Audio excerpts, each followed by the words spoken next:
උදේ රෑ නැතුව සමහර කට්ටිය තෙල් පෝලිං වල කට්ට කරනකොට සමහරු QR එක හදාගන්න බැරුව කට්ට කරනවා. ඉතින් මේ වීඩියෝ එක අන්තිම වෙනකම් බලන්න. ඔයාලට QR කෝඩ් එක ලේසියෙන්ම හදාගන්න පුළුවන්. එහෙනම් channel එක subscribe කරලා notification on කරගෙන අපි යමු අද වීඩියෝ එක බලන්න. මම තරිඳු රාමනායක. අපි ඉස්සෙල්ලාම වගේ ෆෝන් එකේ Google Chrome web browser එක open කරගන්නවා මෙන්න මේ විදියට. ඊට පස්සේ මෙතන type කරන්න fuelpass.grov.lk කියලා. මේකේ link එක description එකත් මම දාලා තියන්නම්.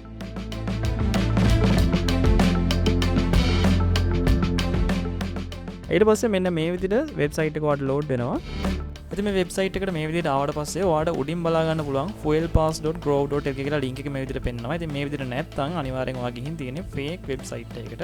ඉතින් මේ වගේ fake website මෙතන ගොඩක් තියෙන නිසා අනිවාර්යෙන් මේ link එක check කරලා බලන්න මේ විදිහට පෙන්නනවාද කියලා. ඔයා කලින් වාහනේ රෙජිස්ටර් වෙලා තියෙනවා නම් කියන්නේ ඔයා කලින් QR එකක් හදලා තියෙනවා නම් ඔයාට ඒක vehicle login කියන තැනට ගිහිල්ලා ඔයාගේ ෆෝන් නම්බර් එක දැම්මට පස්සේ send OTP කියන එක ක්ලික් කරලා මෙන්න මේ විදිහට vehicle login කියන එක ඉස්සෙල්ලාම ක්ලික් කරනවා. ඊට පස්සේ ඔයාගේ ෆෝන් නම්බර් එක දාලා send OTP කියන එක දුන්නාට පස්සේ ඔයාගේ ෆෝන් එකට verification code එක එනවා. ඊට පස්සේ ඔයාට QR එක ගන්න පුළුවන් ඒ code එක දැම්මට පස්සේ.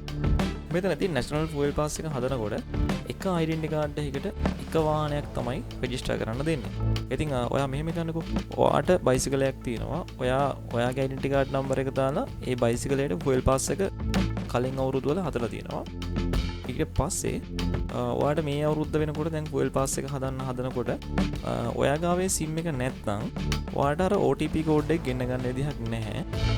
එහෙම නැතුව OTP code එක ගෙන්න ගන්න විදිහක් නැහැ. ඊට පස්සේ ඔයා වෙබ්සයිට් එකට ගිහිල්ලා vehicle registration එකේ ඔයාගේ identity card number එක දාලා වාහනේ විස්තර ටික ඔක්කොම දාලා ඔයා register වෙන්න හැදුවත් ඒත් ඔයාලා register වෙන්න විදිහක් නැහැ. already registered කියලා මෙන්න මේ විදිහට ඔයාගේ display එකේ බලා ගන්න පුළුවන්. අපි කතා කරන්නේ කොහොමද ඔයාගේ identity card එකට fuel pass එකක් කලින් හදලා තියෙනවා නම් කොහොමද වෙන නම්බර් එකක් දාලා fuel pass එක හදන්න කියලා තමයි අපි කතා කරන්නේ.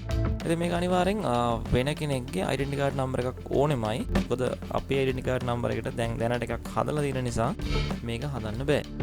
ඉස්සෙල්ලාම ඔයා කරන්න ඕනේ fuelpass.grov.lk කියන වෙබ්සයිට් එකට මෙන්න මේ විදිහට යන්න ඕනේ. එහෙම ගියාට පස්සේ ඔයාලා මෙතනින් vehicle registration කියන එක ක්ලික් කරන්න. ඊට පස්සේ මෙතන උඩින්ම NIC number කියලා තියෙනවා. ඒකේ වාගේ identity card number එක type කරගන්න. දැන් ඔයාගේ identity card number එක type කරන්න එපා. වාගේ එකට හදලා තියෙනවා නම් ගෙදර වෙන කෙනෙක්ගේ කාගේ හරි identity card number එකක් මෙතන type කරගන්න. ඊට පස්සේ දකුණු අත පැත්තේ NIC කියන එක අනිවාර්යෙන් select වෙලාද කියලා බලන්න. එහෙම නැත්නම් මේකේ තියෙනවා passport එකට හරි BRN එකට හරි business registration number එකට හරි මේක register වෙන්න පුළුවන්. ඊට පස්සේ මෙතන පල්ලෙන් ඔයාගේ අලුත් mobile number එක මෙතනින් දාගන්න. OTP එක ගන්න ඕනේ. අලුත් mobile number එක දාගෙන මෙතන send OTP කියන බටන් එක ක්ලික් කරන්න. ඊට පස්සේ ඔයාලට message එකක් එයි. මෙන්න මේ විදිහට. ඒකේ තියෙනවා අංකයක්. අන්න ඒක මෙතන OTP කියන දේ type කරන්න.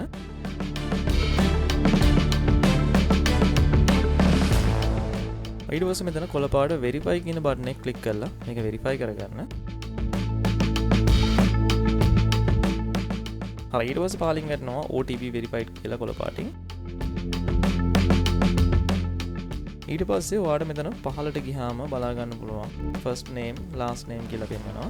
ඉතින් ඔයාලා ගත්ත identity card number එකේ තියෙන first name එකයි last name එකයි දෙන්න. ඊට පස්සේ ඒකට අදාළම ඒ identity card එකේ තියෙන address එකමත් මේකට දෙන්න.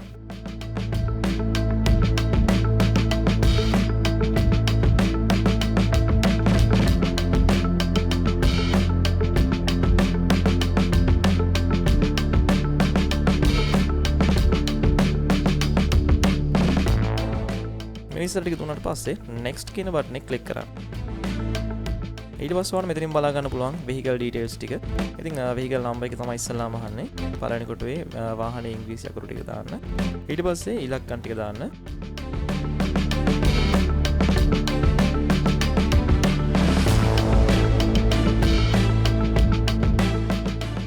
ඊට පස්සේ මෙතන ඔයාගේ පහලින් අහනවා vehicle type එක. ඉතින් මෙතනින් ඔයාගේ vehicle type එක දාන්න. මම bicycle එක නිසා bike කියන එක තෝරනවා. ඊට පස්සේ මෙතනින් පහලින් ඔයගලගේ වාහනේ chassis number එක අහනවා. chassis number එක select කරන්න. chassis number එක දාගන්න. වාහනේ පොතේ හිමත් නැත්තම් ඔයගලගේ insurance card එකෙත් මේ chassis number එක තියෙනවා. ඊට පස්සේ fuel type එක petrol කියන එක select කරන්න. ඊට පස්සේ ලින්ක් තියෙනවා I agree to the term and condition and privacy note කියලා වෙලා. ඉතින් අන්න එතන ටික් එකක් දාලා පහළ මෙන්න මේ register කියන බටන් එක ක්ලික් කරන්න. ඊට පස්සේ ඔයාලට මෙන්න මේ බලා ගන්න පුළුවන්. දැනටමත් ලියාපදිංචි වෙලා තියෙනවා මෙන්න මේ අංකෙට. ඉතින් නිත්‍යානුකූල හිමිකරු නම් පෙර ලියාපදිංචි අහෝසි කොට මෙම අංකයට මාරු කරන්න පුළුවන් කියලා. ඉතින් මෙතන පහළ දෙනවා I confirm කියලා තහවුරු කරමි කියලා. ඉතින් override register කියන බටන් එක මේ රතු පාට බටන් එක ක්ලික් කරන්න. එතකොට ඔයාගේ අර පරණ නම්බර එක, ඒ කියන්නේ අතන තිබිච්ච පරණ නම්බර එක මෙතනත් පෙන්නලා තිබ්බා. ඉතින් අන්නේ පරණ නම්බර එකෙන් මාරු වෙලා ඔයාගේ අලුත් නම්බර එකට මේ QR code එක හැදෙනවා කියලා මැසේජ් එකක් එනවා.